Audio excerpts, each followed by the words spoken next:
Anda sedang mendengarkan suara profetis dari para nabi, hambanya John Patrice Vanggidai, Penatua Jemaat Future Life Community Kupang. Dengarkanlah dan lakukanlah perintah Tuhan melalui para nabi, maka engkau akan berhasil. Selamat mendengarkan. Haleluya, amin. Percaya bahwa darah Yesus adalah segel berkat. Bilang di kiri kanan, darah Yesus adalah segel berkat saya. Itulah yang saya akan sampaikan hari ini. Come on. Berkat Anda telah disegel. Namanya, saudara, segel itu bernama apa? Darah Yesus. Katakan, darah Yesus adalah segel berkat hidup saya. Come on. Salib Yesus tidak membuat Tuhan menjadi baik. Tuhan itu sudah baik dari dulu. Amen. Sebelum dia tersalib, God is good since the beginning. Who knows? Kita tidak tahu kapan Tuhan berada, tapi sejak kita tahu Tuhan, He always been good. Ya, dia selalu baik.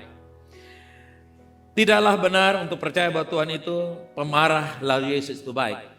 Ya, Yesus itu baik, mari pembapa Tuhan. No. Yesus dan Bapa adalah satu, rohnya yang bekerja dalam diri, 3 in 1. Mereka adalah pemurah, pengasih, penyayang, pengampun. Haleluya.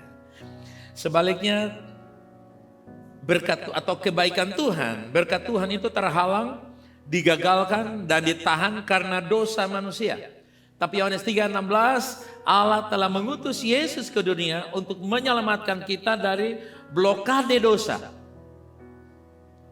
Allah menyelamatkan kita dari penghalang-penghalang dosa untuk mengalami kebaikan Tuhan, bukan dengan spiritual religious system, bukan sistem keagamaan spiritual, bukan dengan orang-orang nabi tertentu, tapi Tuhan sendiri datang mengutus putranya, di mana kasih Allah menyingkirkan blokade dosa atas hidup manusia. Sampai kita dapat menghargai besarnya penghakiman Allah yang Yesus derita bagi kita di kayu salib, barulah kita akan dapat menghargai dalamnya kasih Allah. Umat Tuhan, itu artinya semakin kita merenungi pengorbanan Yesus di kayu salib, semakin kita hargai kasih Allah. Semakin merenung pengorbanan Yesus di kayu salib, kita semakin memahami arti kasih Allah. Yohanes 3:16 tadi. Di dalam Wahyu 20 ayat 15 sampai 10 sampai 15, dan iblis yang menyesatkan mereka dilemparkan ke dalam lautan api dan belerang, yaitu tempat binatang dan nabi palsu itu, dan mereka disiksa siang malam sampai selama-lamanya. Lalu aku melihat suatu tahta putih yang besar, dan dia yang duduk di atasnya, di hadapannya lenyaplah bumi dan langit, dan tidak ditemukan lagi di tempatnya. Heran, bumi dan langit tidak ada, tapi apa yang terjadi ayat 12? Dan aku melihat orang-orang mati, besar dan kecil, berdiri depan tahta itu, lalu dibuka semua kitab. Masing-masing orang punya buku kehidupan, dan dibuka juga sebuah kitab lain, yaitu kitab kehidupan. Dan orang-orang mati dihakimi menurut perbuatan mereka berdasarkan apa yang tertulis dalam kitab-kitab itu. Maka laut menyerahkan orang-orang mati yang ada di dalamnya, dan maut dan kerajaan maut menyerahkan orang-orang mati yang ada di dalamnya, dan mereka dihakimi masing-masing menurut perbuatannya. 14, lalu maut dan kerajaan maut itu dilemparkan ke dalam lautan api. Itulah kematian yang keberapa? Lautan api. Dan baca sama-sama yang kuning, setiap orang yang tidak ditemukan namanya tertulis dalam kitab kehidupan, ia dilemparkan ke dalam lautan api itu. Jadi iblis benci ketika ayat-ayat ini dibaca. Penginjilan itu kita membawa kembali orang yang namanya terhapus karena dosa, dikembalikan tertulis dalam kitab kehidupan melalui penginjilan. Makanya tanpa penginjilan, saudara kekasih, orang tidak mendengar Injil dan orang tidak menemukan kembali kesempatan untuk nama mereka tertulis. Makanya tiap kali saya ketemu orang, kemarin saya ketemu satu nama Filipus, saya bilang, oh nama Filipus, itu penginjil luar biasa, hebat. Dia tidak pakai bemo, tidak pakai motor. Dia mau ke pasar, tiba-tiba dia ada di pasar. Tiba-tiba, wah, nama Filipus, kamu sudah mati masuk surga. Dia bilang, saya nama Filipus, cuma saya tidak tahu mati kemana. Nah, saya beritakan Injil, saya berdoa pada dia. Saya bilang, namamu hari ini sudah tertulis di surga karena kamu dilahirkan kembali. Nah, umat Tuhan, itu penting. Sebagai orang percaya nama kita sudah tertulis dalam kitab kehidupan. Saudara jangan takut namamu dihapus gara-gara saudara lalai ini dan itu. Nama kita sekali tertulis, selama-lamanya saudara tertulis. Mereka yang tidak menerima Yesus sebagai Tuhan dan Juru Selamat, mereka akan dinilai secara hukum Taurat sesuai dengan perbuatan mereka bila mereka belum pernah dengar Injil. Tapi kalau mereka sudah dengar Injil, mereka harus putuskan percaya atau tidak percaya. Tapi kalau mereka belum pernah dengar sama sekali, maka Taurat ada di hati mereka, itulah kedaulatan Tuhan dengan mereka. Tidak seorang pun dari mereka akan luput dari penghakiman dan penghukuman. Semua orang pasti akan mendapatkan gilirannya. Tapi Yesus menghibur kita, menguatkan, meneguhkan kita dengan menulis katanya sendiri dalam Yohanes pasal yang kelima ayat 24. Kita baca 2-3 keras. Aku berkata kepadamu, sesungguhnya barang siapa mendengar perkataanku dan percaya kepada dia yang mengutus aku, ia mempunyai hidup kekal dan tidak turut dihukum. Sebab apa? Ia sudah pindah dari dalam maut ke dalam hidup. You are moving already from the dead to a living. Haleluya. Saya pindah alamat. Amen. Alamat saudara bukan lagi ada di RW sekian, RW sekian, jalan sekian. Itu secara fisik.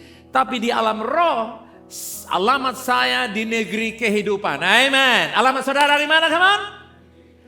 Yes, our real address in the area of living creature.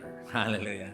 Saya di area makhluk kehidupan yang bebas dari segala penghakiman dan penghukuman. Orang percaya tidak pernah bisa diadili. Ketika seorang percaya meninggal dunia, rohnya dikeluarkan dari jasadnya sesaat sebelum sakit atau saat kesakitan. Dan kemudian ia menjadi lebih hidup dari sebelumnya. Jadi saudara jangan bilang mati habis. Justru kita mati, kita hidup lebih hebat lagi dari sebelumnya. Amen. Jadi kursi pengadilan Kristus sesungguhnya bukanlah tempat penghukuman atau penghakiman untuk kita yang sudah dibenarkan. Itu ditafsirkan sebagai tahta bema. Tahta bema itu artinya tahta penghakiman Kristus. Di mana orang percaya menerima pahala dan kedudukan mereka di sorga. Yang nantinya akan memerintah di bumi. Nah, jadi kita penghakiman orang percaya itu bukan lagi sorga atau neraka. Tapi seberapa besar karya-karyamu di bumi. Makanya gereja itu punya legasi itu bukan untuk saya. Tapi untuk semua kita. Agar kita berkarya. Sehingga semua kita nanti itu menjadi pemimpin-pemimpin. Ya. Victor Lasgrat itu memang luar biasa di otak. Dia bilang nanti kalau Yesus datang dia mau jadi gubernur. Nah saudara kan. Saya bilang lu gubernur, saya raja. Karena Tuhan tidak jadikan kita gubernur. Tuhan jadikan kita apa? Karena dia pikir gubernur selama-lama. Kita ini dijadikan raja, saudara kasih. Oke? Jadi saudara lihat, ini sesuatu yang luar biasa. Emang umat Tuhan disinilah orang percaya menerima pahala kekal. Mereka dan kita akan berdiri di tahta penghakiman Kristus dalam tubuh kemuliaan kita setelah pengangkatan. Setelah pengangkatan dan selama pemerintahan milenium, pemerintahan kerajaan 1000 tahun, tubuh kita akan melampaui hukum alam. Jadi kita tidak lagi pakai visa, pakai pesawat baru booking online, sedang check in online, sudah nggak pakai. Kita punya kehidupan itu transfer supernatural, saudara. Dan saya sudah ingatkan kepada Anda semua, jangan raba-raba itu Istana Bogor, saya akan minum teh di sana. Nah saudara yang kasih, ini sesuatu yang luar biasa. Berdasarkan ayat yang barusan kita baca tadi. Untuk menghibur, menguatkan, meneguhkan kita. Yang dikuatkan katakan. Setelah penghakiman, saudara lihat semuanya itu akan berubah. Pengangkatan itu akan berubah. Ya. Jadi kita akan dapat bergerak dengan kecepatan cahaya. Cepat, luar biasa. Itu dahsyat, saudara gengas ya.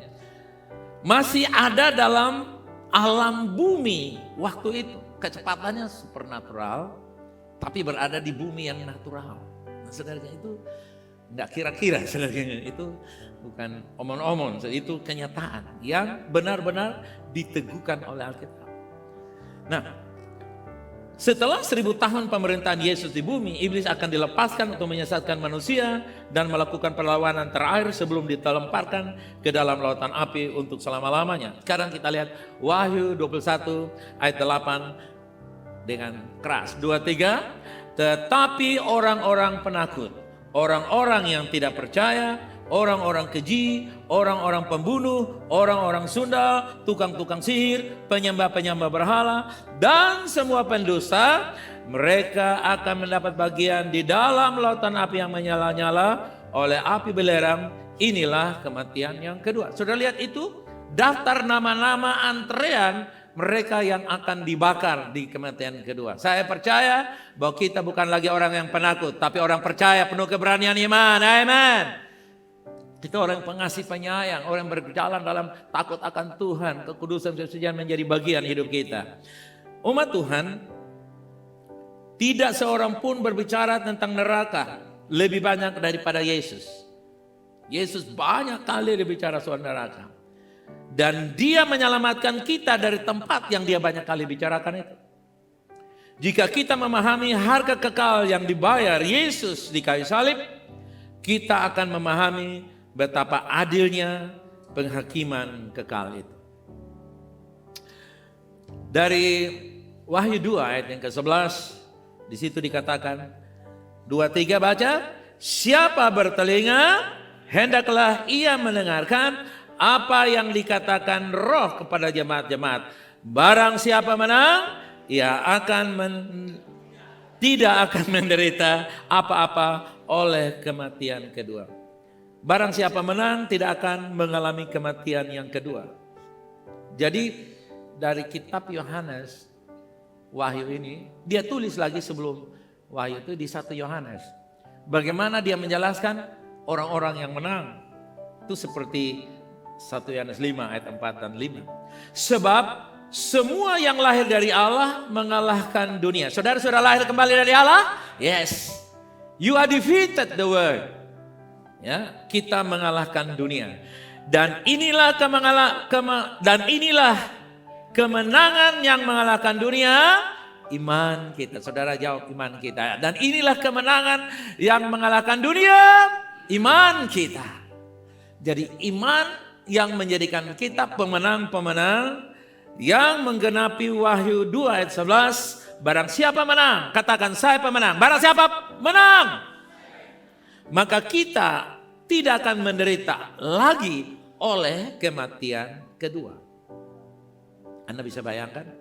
Jadi orang yang lahir 1 kali, mati 2 kali. Orang yang lahir 2 kali, bisa tidak mati. Kalau Yesus datang dia masih hidup. Toh kalau dia mati 1 kali. Oke. Dan saya berdoa, kita semua minta, Tuhan, biar Tuhan datang kami masih melihat dengan mata kepala sendiri. Amin. Karena waktunya kalau dihitung-hitung saudara tidak terlalu lama. Oke. Lalu ayat yang kelima. Siapakah yang mengalahkan dunia selain daripada dia yang percaya bahwa Yesus adalah anak Allah? Yang percaya Yesus anak Allah, katakan yes. Saudara lihat, siapa yang dunia ini adalah sistem-sistem yang akan menjebak kita. Nah hari ini sudah kontroversi. Kemarin itu ada gebrekan kantor Menteri Kesehatan, saudara ya. Mereka sinyalir ada transaksi vaksin triliunan di sana. Nah itu ada deh, itu bukan saya ngomong, itu di TikTok, saudara buka aja. Dan penggebrekan. Kenapa? Karena orang-orang merasa tidak puas Mereka merasa disolimi, rasa di kesehatan kita diperdagangkan, saudara. TBC itu sebelum saya lahir orang sudah bicara TBC dari dulu sudah ada. TBC ini bukan baru Bill Gates datang baru dia bikin propaganda suntik TBC. Orang dari dulu sudah TBC. TBC itu jaga kebersihan saja, makan enak sembuh, saudara. Jadi caranya jangan kasih vaksin TBC, kasih makan enak, tingkatkan lagi dari makan gizi bergratis untuk anak-anak, dapat makan gizi gratis bagi mereka yang calon TBC, saudara.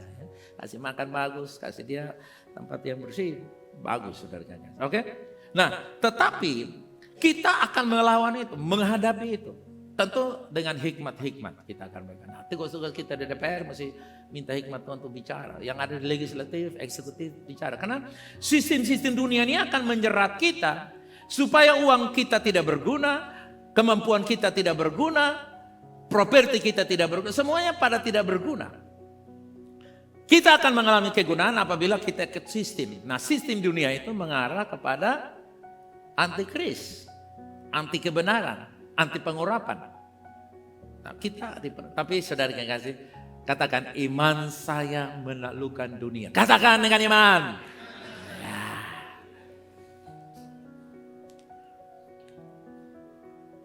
Ya. Jadi kita siap menghadapi itu semua. Ya. Kita tak terkalahkan bukan oleh usaha dan jerih payah kita sendiri, tetapi karena Yesus yang melakukannya untuk kita. Amen. Katakan, saya menang karena Yesus melakukannya. Come on. We are victor because Jesus is the victorious God. Haleluya. Amen. Nah, mengantarkan kita untuk memasuki perjalanan ini, untuk hidup dari kemenangan datang pada kemenangan, maka kita paham bahwa berkat disegel dengan darah. Berkat yang Tuhan sudah siapkan bagi kita disegel dengan darah, bukan dengan vaksin. Tapi disegel dengan apa, saudara? Katakan, berkat saya disegel oleh darah Yesus. Come on. Kasih tahu orang di kiri kanan, berkatmu disegel oleh darah Yesus. Come on. Amen. Bilang kepada saya, come on. Yes. My blessing is certified by the blood of Jesus. Disegel atau disertifikasi. Bukan dengan lembaga halal Republik. No. Dengan darah Yesus. Amen. Ibrani 9 ayat 22-28. Dan hampir segala sesuatu disucikan menurut darah. Hukum Taurat dengan darah. Dan tanpa penumpahan darah tidak ada pengampunan. Jadi segala sesuatu yang melambangkan apa yang ada di surga haruslah ditahirkan secara demikian. Kuning bisa baca? Tetapi benda-benda surga sendiri oleh persembahan-persembahan yang lebih baik daripada itu. Sebab Kristus bukan masuk ke dalam tempat kudus buatan tangan manusia, hanya merupakan gambaran saja dari yang sebenarnya. Tetapi ke dalam surga sendiri untuk menghadap hadirat Allah guna, bilang kiri kanan, Yesus pelobimu. Haleluya. Amen. Dan ia bukan masuk untuk berulang-ulang mempersembahkan dirinya sendiri sebagaimana imam besar setiap tahun masuk ke dalam tempat kudus dengan darah yang bukan darahnya sendiri. Sebab jika demikian ia harus berulang-ulang menderita sejak dunia ini dijadikan. Tetapi sekarang ia hanya berapa kali? Satu kali saja menyatakan dirinya pada zaman. Untuk apa? Menghapuskan dosa oleh korbannya. Dan sama seperti manusia ditetapkan untuk mati hanya satu kali saja, dan sesudah itu dihakimi masuk dalam kematian yang kedua.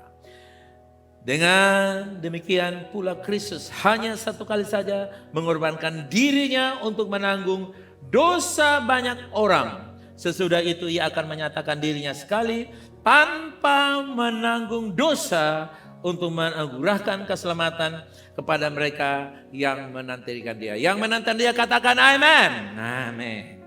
Umat Tuhan, segala sesuatu menjadi sempurna melalui darah Yesus. Jadi kenapa berkat kita disegel oleh darah Yesus? Karena darah Yesus penyempurna kehidupan di hadapan Allah. Cara Yesus menghadap Tuhan itu, saudara yang kasih, dengan darahnya. Saudara pikir Yesus menghadap dia naik dari kuburan, dia menghadap Bapa? Bukan. Dengan darahnya yang tertumpah, darah itu berseru di hadapan Allah. Dan Tuhan respon kepada darah itu. Kata bahasa Inggris, oh maaf saya lewat. Oke, betul.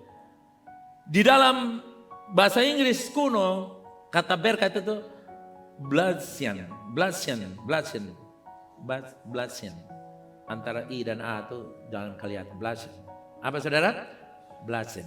Bloodshed itu berarti ditandai, disegel dengan darah. Jadi benda-benda surgawi itu maksudnya yang dikuasai oleh iblis. Ketika dia turun ke dunia, dia mencemarkannya. Tapi juga seperti Eden, ya. Eden adalah tempat yang kita sebut bumi sekarang ini. Diberikan Tuhan kepada Adam, namun Adam memberikannya kepada setan. Dan saat ini iblis tidak memiliki akses lagi ke tempat itu karena telah dikuduskan oleh darah Yesus. Tapi dia lakukan perlawanan. Jadi di sorga itu sudah ada darah yang menaturalisir di sana. Tidak ada lagi tempat iblis bisa masuk di sana. Tapi juga di bumi ini di situ disebutkan penyebutan pertama darah. Dalam Alkitab memberitahu kita bahwa darah itu memiliki suara. Jadi darah yang ditumpahkan Yesus ke atas bumi, walaupun dia tertumpahnya di Golgota di Timur Tengah secara lokasi area, tetapi kuasa supernatural itu mengcover di mana ada bumi, darah itu mencapainya. Amen. Itu yang disebut the supernatural power of the blood. Jadi kuasa supernatural darah Yesus seperti itu. Luar biasa bukan? Nah, di dalam Kejadian pasal yang keempat ayat 10, firman-Nya, apakah yang telah kau perbuat ini? Darah adikmu berteriak kepadaku dari mana? Dari mana? Tanah. Jadi sudah lihat, waktu darah Yesus tertumpah, kalau darah Habel saja bisa berteriak sampai kepada Tuhan, apalagi darah Yesus. Apalagi darah Yesus. Sudah bayangkan. Ditulis dalam Ibrani 12:24. Dan kepada Yesus pengantara perjanjian baru dan kepada darah pemercikan yang berbicara lebih kuat daripada suara Habel saja, suara dari teriakan darah Habel itu berseru dan Tuhan respon. Kenapa itu? Nah sekarang darah Yesus. Ketika darah Yesus berseru naik ke sorga dalam penderitaannya itu. Di sorga Tuhan bahagia. Karena terjadi rekonsiliasi. Terjadi penebusan. Dari yang sakit menjadi sehat. Dari yang miskin menjadi kaya. Dari yang menderita menjadi bahagia. Dari yang terbuang tertolak. Dari yang mati dalam penderitaan. Dihidupkan dalam kekekalan. Karena darah Yesus. Crying out to God. Bringing happiness to God. To see his people delivered. Melihat umatnya dilepaskan dan dilepaskan. Yang percaya katakan amen. Darah Yesus berbicara lebih dahsyat. Darah Yesus berseru kasihani, pengampunan dan berkat. Darah Yesus berseru bilang apa saudara? Kasihanilah, pengampunan dan kasihani, ampunilah dan berkati. Katakan kasihan, ampun, berkat. Katakan. Itulah yang terjadi padaku dan padamu. Amen. Darah Yesus menyerukan itu. Dia tidak menyerukan balas dendam kepada mereka yang mengkhianati dia, kepada mereka yang menyiksa dia. Tapi dia berteriak, kasihanilah mereka Tuhan. Kan mereka tidak tahu apa-apa, ampunilah mereka dan berkatilah mereka. Umat Tuhan, saudara percaya bahwa darah Yesus telah mengcover, mensegel, memberikan sertifikasi berkat yang saudara terima, amen? Katakan, buka tangan saya, katakan. Semua berkat yang saya terima dan akan terima telah disertifikasi oleh darah Yesus. Katakan, semua berkat yang saya terima dan akan terima telah disertifikasi oleh darah Yesus. Dan tepuk tangan bagi dia. Come on, you are blessed, Simon. Semua berkatmu sudah disertifikasi oleh darah Yesus. Dan dinyatakan halal. Amen. Jadi jangan malu-malu karena saya diberkati, saya diberkati, saya diberkati. Saya diberkati, kamu diberkati. Amen. Oleh darah Yesus. Nah, di dalam perjalanan hidup ini akan terjadi berbagai macam peristiwa-peristiwa yang menyerang kita. Memungkinkan itu terjadi. Makanya Paulus mengingatkan kita dalam Roma 8 ayat 28 dikatakan sampai 31. Kita tahu sekarang bahwa Allah turut bekerja dalam segala sesuatu mendatangkan kebaikan bagi mereka yang mengasihi Dia, yaitu mereka yang terpanggil sesuai dengan rencana Allah. Sebab semua yang dipilihnya dari semula, mereka juga ditentukannya dari semula untuk menjadi serupa dengan gambar anaknya, supaya ia, anaknya itu, menjadi sulung di antara banyak saudara. Dan mereka yang ditentukannya dari semula, mereka itu juga dipanggilnya. Dan mereka yang dipanggilnya, mereka itu juga dibenarkannya. Dan mereka yang dibenarkannya, mereka itu juga yang dimuliakannya. Itulah saya dan saudara, katakan amin. Wow, luar biasa. Ayat 31 sama-sama kuat mulai. Sebab itu, apakah yang akan kita katakan tentang semuanya ini? Jika Allah di pihak kita, siapa yang dapat melawan kita? Bilang dikit kan, kalau Tuhan di pihak beta, siapa mau lawan? Kasih tahu, amen. Kalau Tuhan di pihak beta, son ada yang lawan, amen. Saudaraku yang kasih, dari kebenaran-kebenaran ini, bagi orang percaya, segala sesuatu turut bekerja untuk mendatangkan kebaikan bagi kita. Amen. Segala sesuatu. Apa saja. Segala sesuatu dengan katakan apa saja. Segala sesuatu dan apa saja sebagai orang percaya Anda yakin bahwa Tuhan ada di dalam semuanya. Ya. Supaya kita akan mengakhiri kehidupan kita, dikatakan tadi serupa segambar dengan Yesus. Amen. Jadi iblis coba mereka untuk menghancurkan kita, tapi kadang-kadang saudara ada gejala penyakit. Itu bukan untuk membunuh kita, untuk mengingatkan kepada kita. Yang pertama dari mencucikan kita, menyembuhkan kita. Yang kedua check up kesehatan. Dan yang ketiga rubahlah pola makan. Haleluya. Amin. Amin kok Bapak dong, Mama dong, Bapak saudara. Amin. Amin. Gitu dong. Oke. Jadi saudara lihat. Itu yang Tuhan mau ajarkan kepada kita. Jadi semua hal apa saja. Sudah jangan ragu-ragu. Mengalir bersama Tuhan untuk lebih cepat menikmati rencana kebaikan Tuhan bagi. Lebih baik saudara mengalir. Bilang kira lebih baik mengalir daripada bertahan. Kasih tahu dikit-dikit. Kadang-kadang jengkel dan marah, bersungut-sungut, apalagi dendam, itu cara bertahan. Tuhan, tolong bela saya. Saudara tidak minta pun dia pembelamu. Amin. Dia sudah calonkan diri bahwa dia pembela saya dan saudara. Tanpa minta dia membela saudara. Ya. Jadi mengalir saja bersama Tuhan. Nanti kita bisa nikmati. Tapi kalau kita tidak mengalir, saudara kasih kita. Saudara lawan arus. Anda lawan arus susah sendiri saudara kasih. Okay? Lebih mengakui. Kita akan membuang-buang waktu jika kita berjuang dengan diri kita sendiri. Oke? Okay? Di dalam Kejadian pasal yang ke-42 ayat 36 dikatakan begini. Dan Yakub ayah mereka berkata kepadanya, kamu membuat aku kehilangan anak-anakku. Yusuf tidak ada lagi dan Simeon tidak ada lagi. Sekarang Benyamin pun hendak kamu bawa juga. Aku inilah yang menanggung. Semuanya ditimpa kepada Yakub. Punya perspektif, punya cara pandang bahwa sayalah yang menanggung semua yang celaka itu saya. Semua yang pahit itu saya. Saudara yang kasih, kalau Anda seperti Yakub pagi hari ini, mari jangan berpaham seperti itu. Karena perspektif bahwa Yakub bilang Yusuf tidak ada, itu tidak benar. Yusuf masih ada. Amin. Amin. Jadi perspektif kita adalah bahwa segala sesuatu melawan kita. Tetapi perspektif Tuhan adalah bahwa Dia turut bekerja dalam, untuk apa? Jadi cara pandang Yakub ini masih ada zaman ini. Kira-kira masih ada ke sana ya? Ada? Ada penganut perspektif Yakub? Dia pakai baju apa ya? Mulai lihat kiri kanan.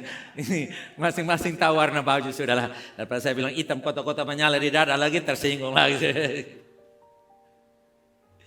Cara pandang Yakub ini masih terjadi sampai orang percaya hari ini. Lalu terjadi percecokan mama dengan anak, mama bapak dengan bapak dengan anak, bapak dengan bapak mantu, segala macam berlawanan. Yakub bilang bosong nih kira-kira sedikit. Beta nih suatu apa son tahu kan? Yusuf son ada lagi, Meon son ada lagi, sekarang lu mau min lagi. Nanti siapa yang jaga di sini?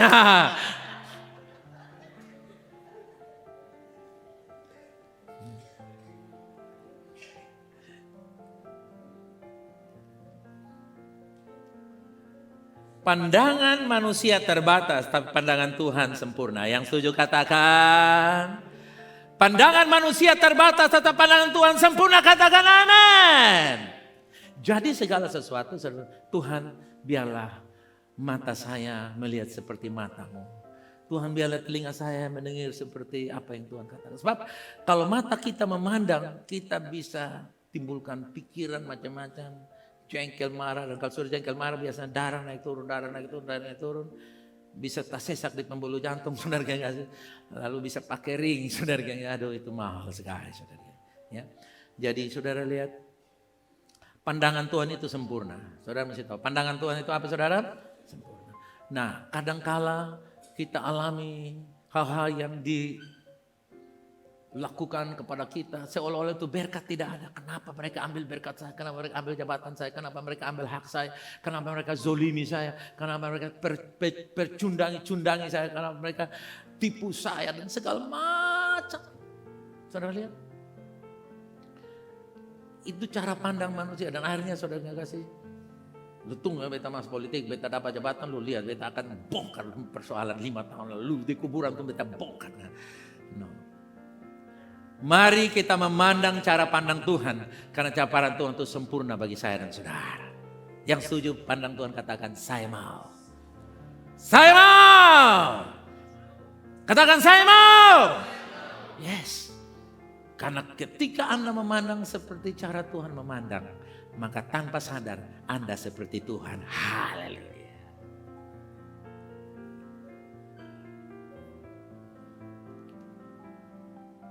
Yakub hanya melihat permukaan Yusuf hilang, Simeon ditahan, dan Benyamin terancam. Tapi Tuhan melihat keseluruhan. Persiapan kelangsungan hidup, rekonsiliasi keluarga, dan pemenuhan janji-janjinya kepada Abraham. Katakan amin. Jadi Tuhan lihat tuh jauh kepada Abraham. Harusnya kalau Yakub tuh bilang, tunggu saya cek kembali kehidupan saya pembapa dulu. Dia cek Bapak Abraham. Ternyata misalnya kalau kita akal-akal seperti Yakub, kalau saya seperti Yakub, saya cek dulu Bapak. Buka record, klik Abraham dan Sarah, klik. Abraham dia keluar tanpa ada tahu kemana. Tapi pada saatnya Tuhan bilang anakmu seperti bintang di langit, seperti begini kamu akan duduk kota-kota musuh. Lalu Yakub, kan saya anaknya. Yusuf tidak ada. Simeon mau ditahan, Min mau pergi. Saya percaya Tuhan masih ada. Haleluya. Rancangannya sempurna atas hidup saya. Tanda mujizat menyertai saya. Amin. Itulah lagu yang barusan kita nyanyi tadi, saudara. Seperti itu harusnya. Kita mesti belajar mempercayakan hal-hal yang tidak kita pahami kepada Tuhan yang melihat keseluruhan gambar itu. Amin. Belajar mempercayai Tuhan. Dan kalau saudara belajar mempercayai Tuhan, nanti saudara akan happy. Orang akan heran. Insan ini kau coba potong, Maria bangkit kembali. Insan kau coba tipu, tapi dia senyum-senyum. Insan dia pakai obat apa? Lama-lama nanti lu pakai obat apa? Kasih dia saja VLC punya video. Saudara ingat, itu obat saya. Oke? Iman diuji melalui keadaan yang sulit. Bilang di kiri kanan kayak begitu. Keadaan seakan-akan melawan Yakub, tapi sebenarnya sedang menguji imannya dan memurnikan pengharapannya. Sudah lihat? Tanpa ujian tidak ada penggenapan janji Tuhan. Kasih tahu di kiri kanan kayak begitu. Tanpa ujian tidak ada penggenapan janji Allah. Jadi segel berkat itu sudah ada, cuman ujian Anda tidak bisa atur. Ujian itu datang sesuai keadaan. Ujian datang sesuai dengan apa? Keadaan. Ujian itu menghampiri Anda tepat pada waktunya. Kadang-kadang kita harus siap, mau uji sudah. Ujian bilang sekarang sadar, nanti lu tak kabur, baru beta datang. Tapi saudara percaya bahwa Tuhan pasti menolong kita. Amen. Iman diuji melalui apa saudara? Iman diuji melalui apa? Iman diuji melalui apa? Sulit. Sulit. Nah itu dia, terima kasih kakak. Ingatkan ini orang-orang tua. Orang tua lah. Haleluya. Kasih dikir kanan. Imanmu diuji oleh kesulitan. Nah, dengan kata lain, kesulitan menolong iman saya. Amin saudara. Dengan kata lain apa? Kalau Anda ditolong orang, saudara minta terima kasih atau tidak? Sekarang saudara minta terima kasih dengan kesulitan atau tidak? Thank you kesulitan because you are my helper. Haleluya. Begitu dong. Nah itu cara pandangnya seperti itu. Karena tanpa ujian tidak ada penggenapan janji Tuhan. Nah, jangan buru-buru menyimpulkan bahwa Tuhan meninggalkan kita ketika kita keadaan sulit. Bisa jadi itu cara Tuhan membentuk kita. Bisa jadi? Jawab, bisa jadi.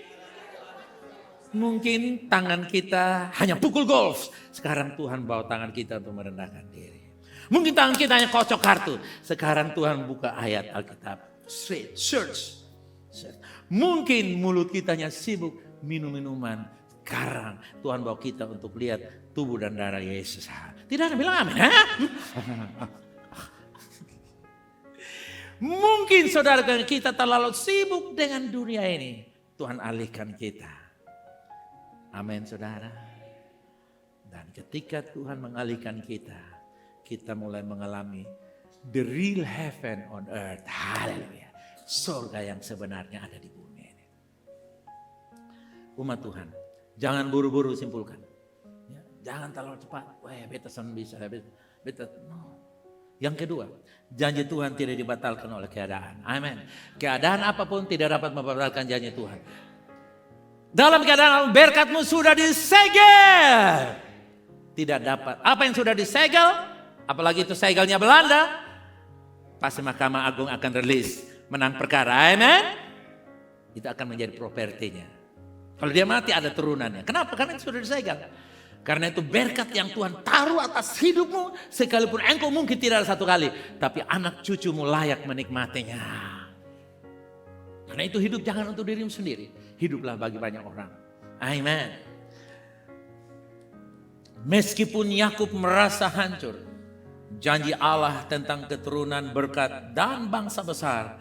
Tetap berlaku dan sedang berjalan. Amen.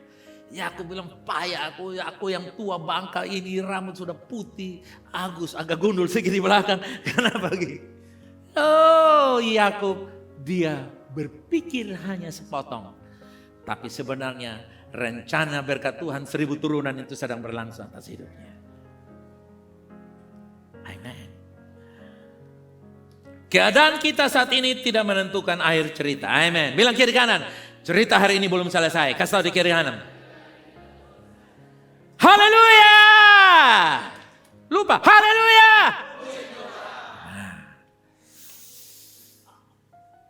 Coba lihat tangan katakan. Ceritamu hari ini baru pertengahan. Haleluya. Baru pertengahan. Dan biasanya pertengahan itu seru-seru bukan saudara? Amin.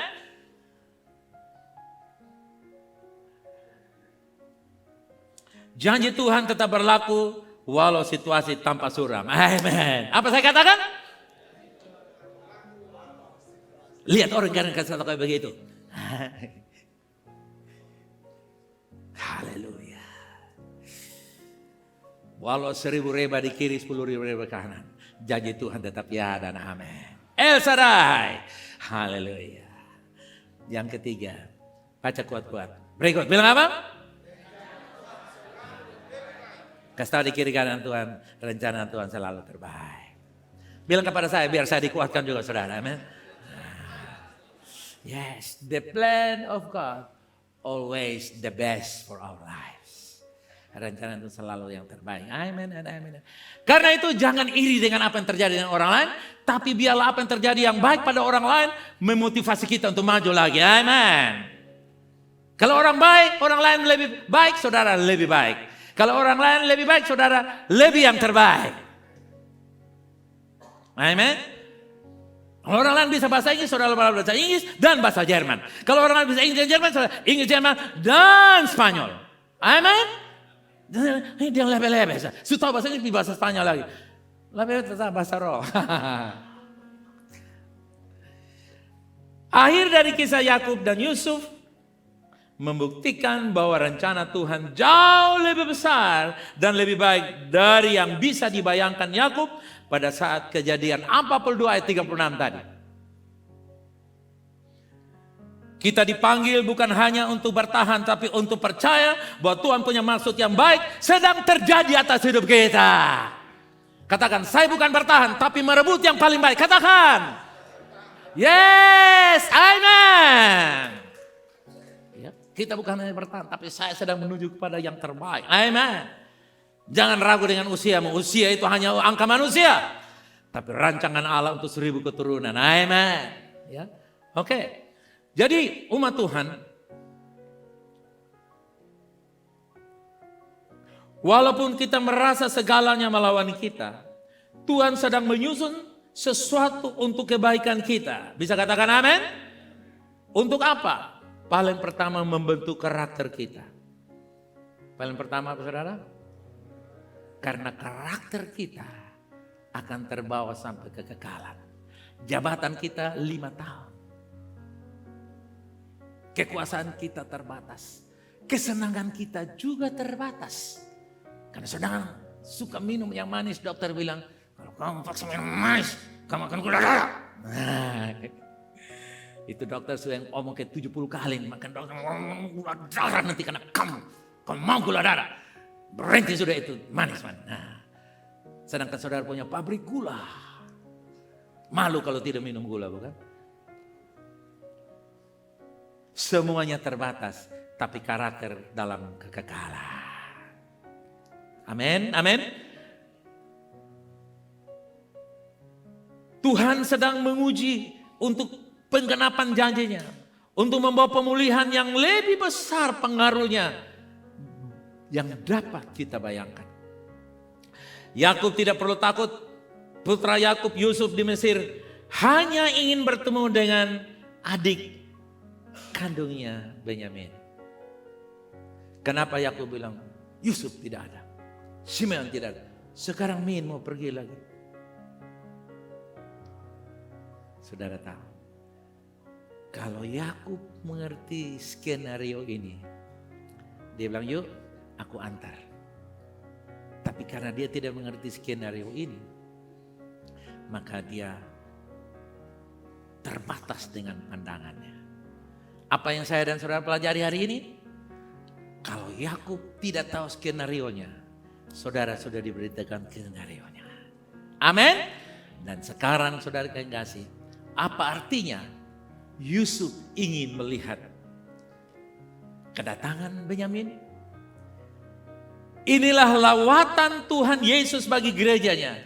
Dia rindu melihat perjumpaan dengan gerejanya. Ibarat Yusuf merindukan Benyamin. Mari kita datang kepada Tuhan. Come on. Saudaraku yang kasih. Dia seperti daripada Yusuf. Yesus. Dia rindu melihat Benyamin. Saudara tahu. Benyamin itulah gereja Tuhan. Haleluya. Gereja Tuhan. Mari kita datang pada Tuhan. Ambillah pesan-pesan Tuhan pagi hari ini.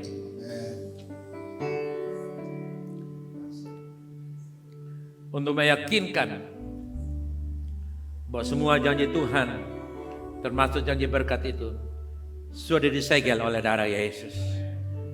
Cara pandang kita hari ini akan berubah. Amin. Kita memandang seperti, katakan, saya melihat seperti Tuhan melihat. Saya mendengar apa yang Tuhan katakan. Dan saya katakan apa yang saya dengar. Agar karakter saya dibentuk serupa segambar dengan Yesus. Haleluya. Terima kasih Tuhan Yesus.